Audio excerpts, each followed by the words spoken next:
Да, біз дейтін қазір юстицияға келіп отырмыз. Мен дейтін юстицияға уже 7-ші рет па 8-ші рет келіп жатырмын. Сол баяғы тегін адвокат қызметін әлі толықтай ала алмай жүрмін. Маған дейтін то адвокат жоқ, то адвокаттың манағыдай деңгейі нашар. Сондай өшім бәлі бір иск заявление әлі жаза алмай жатырмыз.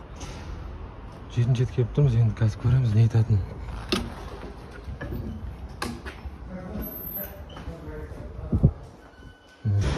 Юстиция неше?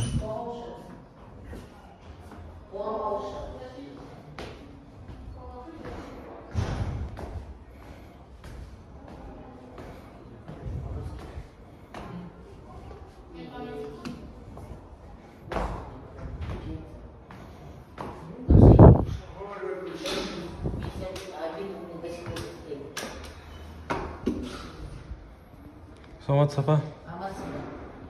Маған дейтін бастықтарыңызды кездесу керек. Не жөнінде? Өзім жеке шаруа. Бастық пока жоқ, обедтен әлі. 2:30 болды сағат уже. Жоқ, білем, обедтен келген жоқ. Күтейін онда. Күте қойыңыз, пожалуйста. Мен қарай бұрма қойыңыз. Мен бүгін дейтін 19 апрельде келдім мен дейтін да сізге қабылдауыңызға. Бүгін 12 май. 8-ші уже келіп тұрмын бар ғой. Қалайсыз? 8-ші рет келіп тұрмын осы жерге бар ғой. Дәл осы жерге. Пәтелесіңіз өткенде сөйтіп пәтелесіңіз. Бүгін сіз 2-ші рет келіп отырсыз. Жоқ. 3-ші рет нақты айтқанда. Мен орысшаға маған Марат Абуғалиев Марат деген кісі звондады. Ол мен ноябрьдің Мажан мейлі қойыңызшы, ол болып қойын. Отырсаңызшы, не істейсің ол? Ноябрьдің Өткендегі адвокатымыз не істеді біздің? Талап арыздың барлығын жазып берді ма? Берді, енді өтініш арқылы ЭЦП ключіңізбен өзіңіз қарауыңыз керек. Мен бұл адвокатта ЭЦП ключі жоқ қой бұл кісінің. Ол бәрін формировать етіп қайда жібердіңіздер? Министерствосына жібердік. Қай министерствоға? Қазір есімде жоқ, менің қандай министерство сіздің айтқан министерство? жоқ, тыңдаңыз. Мен сізге таңертең звондадым, сіз не дедіңіз бana? Мен сізге таңертең звондадым, айттым. Жоқ. Сіз өте айтпаңыз, өйтіп айтқан жоқсыз. Маған дейтін звондағанда мен айттым, маған алдындағы не жөнінде, адвокат жөнінде не шешіп бере аласыз, бағанағыдай қарап беру мүмкіншілігі бар ма дегенде, өзің қара шеш дейді да маған. Жоқ, тыңдаңыз, до конца өзің қара шеш дейді. Мен дейтін қарайды мүмкіншілігім жоқ, сол адвокатпен тағы жолықтырып, сондай мүмкіншілік жасап берсеңіз десем, жоқ, өзің істейді. Сосын айтын, обязательно Бақытжан мырза арқылы шешу керек пе бұл мәселені дегенде, өзің бір қайда барсаң, онда бар, келсең кел деді. Мажан, бұндай жалпы сіздің адресіңізге не первый раз, соны келтірмей телефоннан түсіндіріп айтуға болады ғой? Түсіндіруге болады ғой соны дейтін. Зачем провоцировать сосын? Бұл кісі өткенде айттым сосын, қанша келіп жатырмын, көмектесіңдер дедім сосын. Өткенде енді талап арызын істеп бердіңіз, ағылайым сосын бұл кісі түсінбей тұрған шығар, айту керек. ЭЦП арқылы неге компьютерге кірдіңіз, сол жерде бүкіл несі, хронологиясы, не істеліп, не қойылған көрсетіледі деп айтсаңыз болады ма? Ол не первый раз?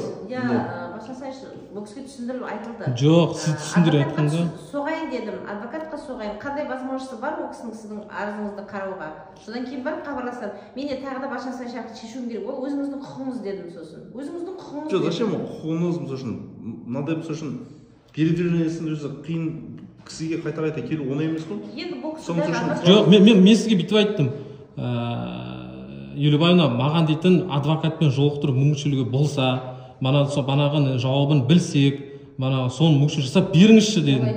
Мен сізге сөйтіп айттым. Сіз тұрдыңыз да, оны ЭЦП арқылы өзің қарау керексің ғой. Мен айттым сізге, менде ондай мүмкіншілік жоқ қарайтын. Мен өзіңіз білесіз ғой дедім де.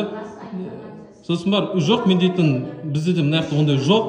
Мен сізге сразу айттым, Бақытжан мырза арқылы шешу керек па дегенде, өзің бір қайда барсың, онда бар, келейін ба дегенде кел дедіңіз. Айбек Шамшұлы, мейлі. Қазір ЭЦП-ңыз өзіңізде бар ма? Менде бар ЕЦП. Жоқ, тыңдаңыз. Жақсы, шешеміз. Неге именно біз дейтін осылай қиыншылықпен сол тегін адвокаттың қызметін алуымыз керек?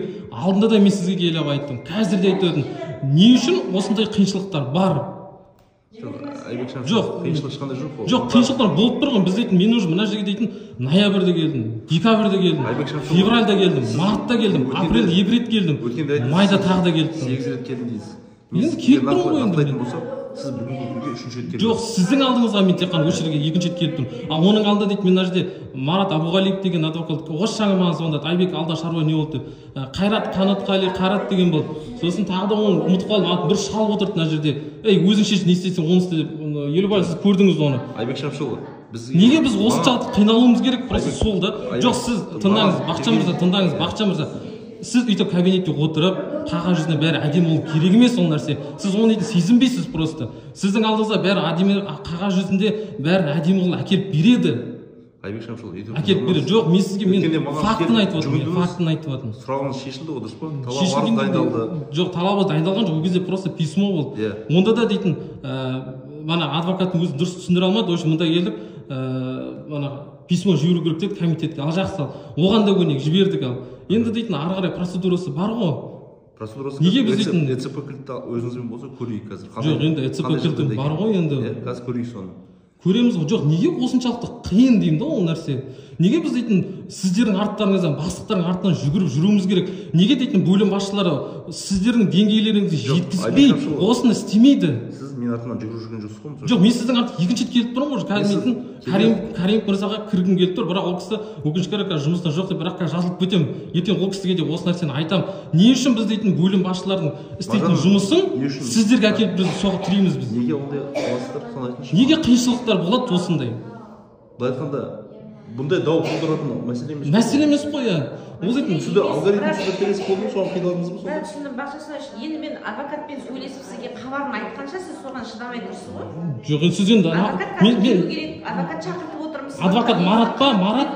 Марат осы жағынан маған звондады. Марат абой деді, Айбек, мен дейтін бүгін мен дежурство мені шақыртып жатыр, сен келіп отыр екенсің ғой, мен процедураға кетіп жатырмын дейді. Ол дейді, ол кісі дейтін маған баяғы ноябрьден бастап ол дейтін шикілей жартылай тастады ғой, болды. Ауырып жатырмын деді, анау деді, мынау деді, сонымен қалды. Одан кейін дейтін мен декабрь Қайратқа дейін жүрген. Ол да жартылай істеп тастады. Федеральда дейтін бір мына жерде бір үлкендеу кісі отыр. Ол да тастады. Апрельде дейтін банағы сіздің неңіз келді.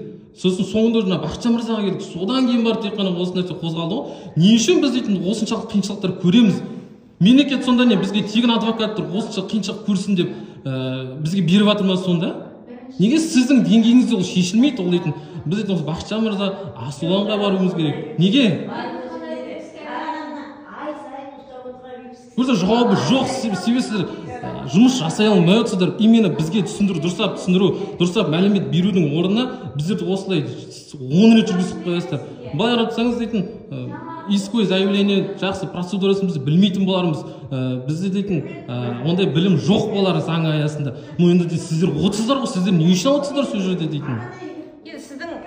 Жоқ, сіз сонда дейтін 10 рет жүргізіп қоясыз, сонда бізде мен неше рет жүруім керек сонда дейтін. Әлімге дейін айтыңызшы, сіздің артыңыздан Бақытжан мырзаға, Асулан мырзаға, президентке мен неше рет баруым керек сонда мен? Тыңдамай отырсыз қазір. Жоқ, мен неге тыңдауым керек, егер мен сіз мені 10 рет жүргізіп қойсаңыз? Кешіріңіз, мен ноябрьден бері жүрмін. Ноябрьден. О жағын мен білмеймін. Сіз білесіз, прекрасно білесіз. Білмедім мен. Марат Абуғалиевті мен өтірік айтпаңыз. Мен ноябрьден бері өше журналды қараңыз. Журналда сіздер дейтін бар ғой, нешінші ноябрьден бастап келгенімді ашыңыз, көтеріңіз, сол кезде көреді бәрі, көрініп тұр. Может, адвокатқа келіп жатқан боларсыз, мен қожамын. Келіп жатырмын ғой, осы жерде ғой. Маған келген жоқсыз.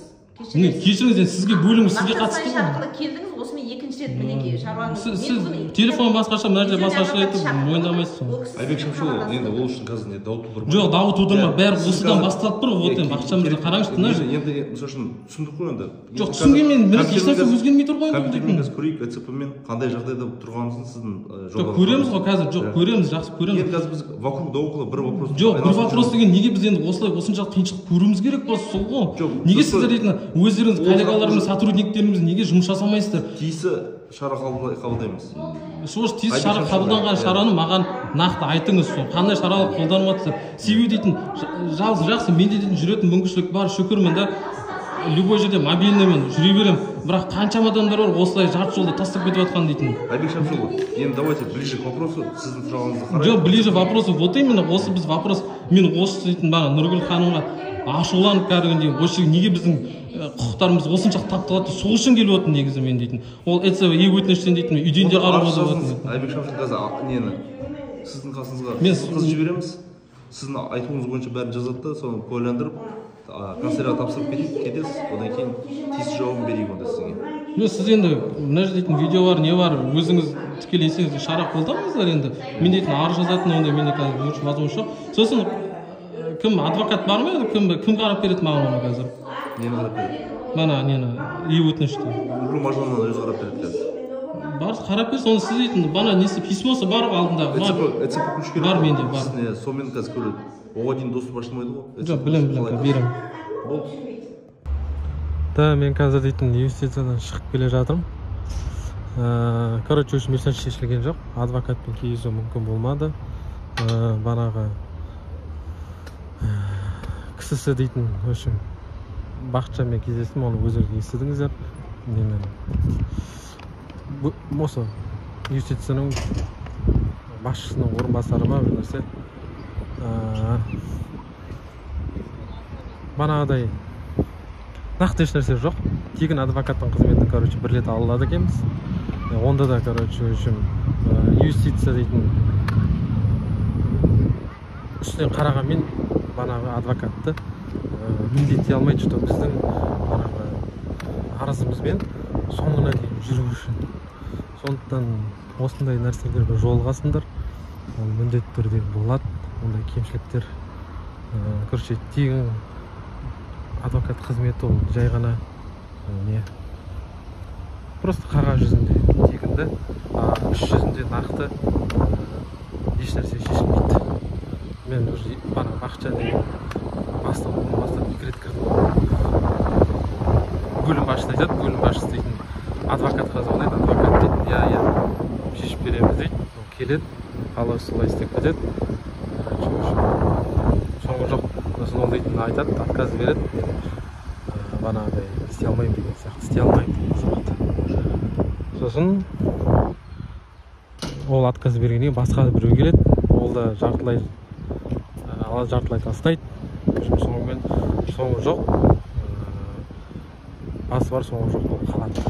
Сондықтан бірден тегін қызметке жүгірмей, тыныша жүгір, ақшасын төлеп, сапалы қызмет алған жақсы. Мемлекеттік деген қызмет, адвокаттың қызметі өте сапасы, өте нашар, өте төмен. Мен оны өзімнің айтады, наш көрісі почувствовал дейді, мен өзім соны сезініп жүрмін. Действительно, заң бар, бірақ жасамайды ол заң. Инвестицияны өзі білмейді не істеп жатқандарын. Мен айтамын, бана өздерің естідіңіздер ғой, Бақытжан айтып жатқанын. Ертең бастығымен кездесем, бастығы жазып кеттім, әлде де болады, хабарлаймын. Сондықтан осылай, пока, бүгінгі күнде.